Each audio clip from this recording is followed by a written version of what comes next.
Hello বন্ধুরা, আশা করি সকলে ভালো আছো। চলে এলাম আজকেকার আপডেট নিয়ে। আজ মঙ্গলবার, তো দুপুরকার আপডেট নিয়ে চলে এলাম। আমি যখন ভিডিওটা বানাই তখন বাজে 1টা।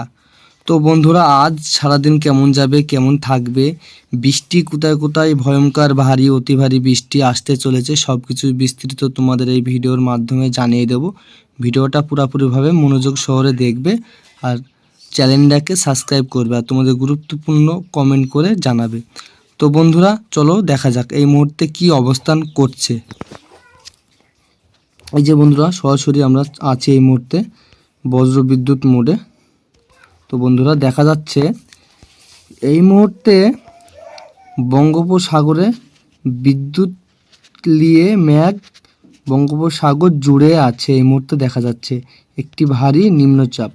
তবে আমরা সরাসরি চলে যাই কালকে বলছে আজ রাত 9টার দিকে। আজ রাত 9টার দিকে একই অবস্থান থাকছে। আর এর সাথে সাথে আরেকটা কথা বন্ধু তোমাদের বলে রাখি, যে কদিন ঠান্ডা খুবই কম পড়বে। এই 3 দিন 4 দিন ঠান্ডা একটু কম থাকবে, গরম অনুভব হালকা পাতলা হবে। তার কারণ হচ্ছে যে আমাদের পুরা মুর্শিদাবাদ, নদিয়া, বীরভূম, মালদা, কলকাতা, বাংলাদেশ জুড়ে ত্রিপুরা, আসাম সব জায়গাতেই বৃষ্টি আসতে চলেছে। সামনে শুক্র শনি 2 দিন ভারী থেকে অতি ভারী বৃষ্টি সব জায়গাতেই চলবে। তার কারণে ঠান্ডাটা এইদিকে কদিন কম থাকবে। তার পরবর্তী সময় ঠান্ডাটা চরম পরিমাণের বেড়ে যাবে, হাড় কাঁপানো ঠান্ডা পড়তে শুরু করে দেবে। এই যে বন্ধুরা, আমরা সরাসরি চলে যাই 17 তারিখ বেলা 1টা 12টার দিকে। এই যে বন্ধুরা দেখতে পাচ্ছ, এই নিম্নচাপটায় হালকা পাতলা প্রভাব ফেলতে শুরু করে দেবে। এই যে যেমন বেঙ্গল আর কর্ণাটক এই সাইডে, আর পার্শ্ববর্তী কয়েকটা জেলায় হালকা পাতলা প্রভাব শুরু করে দেবে। আমরা সরাসরি চলে যাই 19 তারিখ বেলা 1টার দিকে। 19 তারিখ বেলা 1টার দিকে দেখা যাচ্ছে যে বিশাখাপাটনা, উড়িষ্যা এইসব সাইডে রিফ্লেক্ট পড়তে শুরু করে দিচ্ছে নতুন যেই নিম্নচাপটা আসে। তাছাড়া 20 তারিখ বেলা 1টার দিকে এটা ভালো পরিমাণের ইফেক্ট শুরু হয়ে যাচ্ছে, যেমন কলকাতার সুন্দরবনে ভয়ঙ্কর বৃষ্টি এসব জায়গাগুলোতে থাকছে। মোটামুটি এসব জায়গাগুলোতে বৃষ্টি দেখা যাচ্ছে ভালো পরিমাণেরই। তাছাড়া বাংলাদেশের সুন্দরবন আর কয়েকটা জেলাতে বাংলাদেশের বৃষ্টি দেখা যাচ্ছে। তাছাড়া কলকাতায় হালকা পাতলা প্রভাব দেখা যাচ্ছে। এবার আমরা সরাসরি চলে যাই 20 তারিখ পার করে রাত 2টোর দিকে দেখলি। রাত 2টোর দিকে দেখা যাচ্ছে 21 তারিখ রাত 2টোর দিকে দেখা যাচ্ছে, মানে মাঝামাঝি 20 তারিখ 21 তারিখ, যে আরও শক্তি বাড়াচ্ছে। এই যে বন্ধুরা দেখতে পাচ্ছ। এবার আমরা সরাসরি 21 তারিখ বেলা 12টার দিকে দেখা যাচ্ছে কলকাতাতে ভয়ঙ্কর পরিমাণের বৃষ্টি থাকছে, মানে ব্যাপক পরিমাণের বৃষ্টি। আর কলকাতা, নদিয়া এইসব জায়গাগুলোতে, আর দেখা যাচ্ছে বিশাখাপাটনা এইসব সাইডে ভয়ঙ্কর বৃষ্টি থাকছে।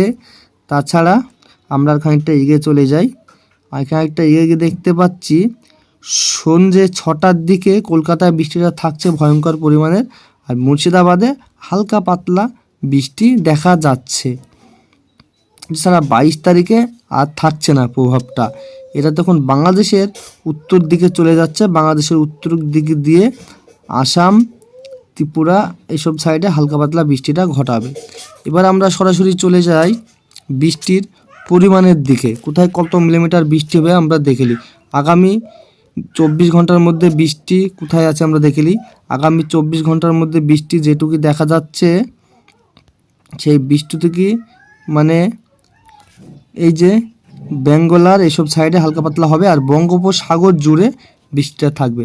আগামী 2 দিন যখন করে নিচ্ছি আমরা, আগামী 2 দিনের মধ্যে বৃষ্টি দেখা যাচ্ছে, মানে কালকে সন্ধ্যে 5টার দিকে বৃষ্টি চালু হয়ে যাবে বিশাখাপাটনা এইসব সাইডে, আর কলকাতার সুন্দরবনে আর কলকাতায় খানিকটা বৃষ্টি চালু হয়ে যাবে। বাংলাদেশের কলাপাড়া, খেপুপাড়া আর সুন্দরবনে বৃষ্টিটা চালু হয়ে যাবে দেখা যাচ্ছে। এবার আমরা সরাসরি 4 দিনকার করে নিচ্ছি। আমরা 3 দিনের দেখে নিচ্ছি। 3 দিনের মধ্যে কলকাতাতে বৃষ্টি চরম পরিমাণে শুরু হয়ে যাবে। তার সাথে বৃষ্টি শুরু হয়ে যাবে বাংলাদেশের সুন্দরবন, সিলেট, রাজশাহী, ময়মনসিংহ, তাছাড়া আসাম জুড়ে, ত্রিপুরা খানিকটা জায়গা জুড়ে বৃষ্টি দেখা যাচ্ছে। ভালো পরিমাণের বৃষ্টি থাকছে। যেমন কলকাতায় বৃষ্টি থাকছে 150 মিলিমিটার, বাংলাদেশের সুন্দরবনে বৃষ্টি থাকছে 150 মিলিমিটার, ত্রিপুরাতে বৃষ্টি থাকছে 66-68 মিলিমিটার, ত্রিপুরাতে বৃষ্টি দেখা যাচ্ছে 7 মিলিমিটার। তো আমরা এবার সরাসরি চলে যাই 20 তারিখে। 20 তারিখে দেখা যাচ্ছে বৃষ্টিটা আরও বেড়ে চলে যাচ্ছে ত্রিপুরা সাইড দিয়ে একদম বাংলাদেশের উত্তরে, মানে 150 মিলিমিটার বৃষ্টি ঘটাবে। এই হলো এই মুহূর্তে অবস্থান আমরা দেখতে পাচ্ছি। এবার পরবর্তী সময় আরও বৃষ্টির বাড়তেও পারে, সেটা কমতেও পারে। আমরা নিয়মিত আপডেট দিয়ে যাব, তোমরা আপডেটগুলি সঠিকভাবে দেখতে থাকবে। এবার আমরা সরাসরি চলে যাব আজ ঠান্ডা কেমন থাকবে সেটা আমরা দেখে নেব এক ঝটকায়। এই যে বন্ধুরা চলে এলাম আজ ঠান্ডাতে। তো বন্ধুরা দেখা যাচ্ছে আজকে ঠান্ডা আমাদের সেমনটা অনুভব করতে পারবো না। তাছাড়া ত্রিপুরার সাইডে গরম পড়বে, আজ ভালোই গরম পড়বে। তাছাড়া আসামের দিকেও ভালোই গরম থাকবে। আর বাংলাদেশের সুন্দরবনের এলাকায় হালকা পাতলা গরম থাকবে, আর খানিকটা জায়গায় মানে আংশিক গরম, মানে ঠান্ডা পড়বে রাত্রির দিকে একটু, আর সারাদিনও মানে গরম থাকবে সব জায়গাতেই দেখা যাচ্ছে। এবার যদি আমরা কালকে দেখে নিই, কাল থেকে আরও গরমটা বেড়ে যাচ্ছে, আস্তে আস্তে গরমটা বাড়ছে। আবার 22 তারিখের পরে 23 তারিখে গিয়ে আবার ঠান্ডা, চরম পরিমাণে ঠান্ডা চালু হয়ে যাবে, আমরা দেখতে পাচ্ছি। এবারে আমরা আকাশে এই মুহূর্তে মেঘের ঘন ঘষাটা দেখে নেব। হ্যাঁ বন্ধুরা, এই মুহূর্তে আমরা মেঘের ঘন ঘষাটা দেখতে পাচ্ছি। এই মুহূর্তে বঙ্গোপসাগরে চরম পরিমাণের মেঘ আমরা লক্ষ্য করতে পারছি বজ্রবিদ্যুৎ সঙ্গে নিয়ে। আর বাংলাদেশে খানিকটা জায়গায় আংশিক মেঘলা, ত্রিপুরা আসামেও আংশিক মেঘলা, আমাদের কলকাতা সুন্দরবনে আংশিক মেঘলা এই মুহূর্তে আমরা দেখতে পাচ্ছি। তাছাড়া আমাদের কলকাতাতেও আংশিক মেঘলা এই মুহূর্তে আমরা দেখতে পাচ্ছি। তো বন্ধুরা এই হলো অবস্থান। এবার এই মুহূর্তে বৃষ্টি কোনো জায়গায় হচ্ছে কি আমরা দেখে নিই আডার থেকে। বন্ধুরা বৃষ্টি কোনো জায়গায় হালকা পাতলা ছিটাফোটা বৃষ্টি চলছে। যেমন দেখা যাচ্ছে কলকাতা সাইডে বৃষ্টি হচ্ছে না, এই দেখা যাচ্ছে বর্ধমান, পূর্ব বর্ধমানের দিকে হালকা পাতলা বৃষ্টি কোনো জায়গায় বা নেঙর পড়ার মতন পড়ছে। তাছাড়া বৃষ্টি কোনো জায়গাতে দেখা যাচ্ছে না, যেটুকুই হচ্ছে বঙ্গোপসাগরে বৃষ্টি হচ্ছে, এই যে দেখতে পাচ্ছ। আর বঙ্গোপসাগরে খানিকটা জায়গায় মেঘ গড়গড়ায় করছে। তো বন্ধুরা এই হলো অবস্থান। তো ভিডিওটা যদি ভালো লাগে চ্যানেলটাকে সাবস্ক্রাইব করে সাথে থাকবেন, এরকম ভিডিও দেখার জন্য একটু হলেও তোমাদের কাজে লেগেছে।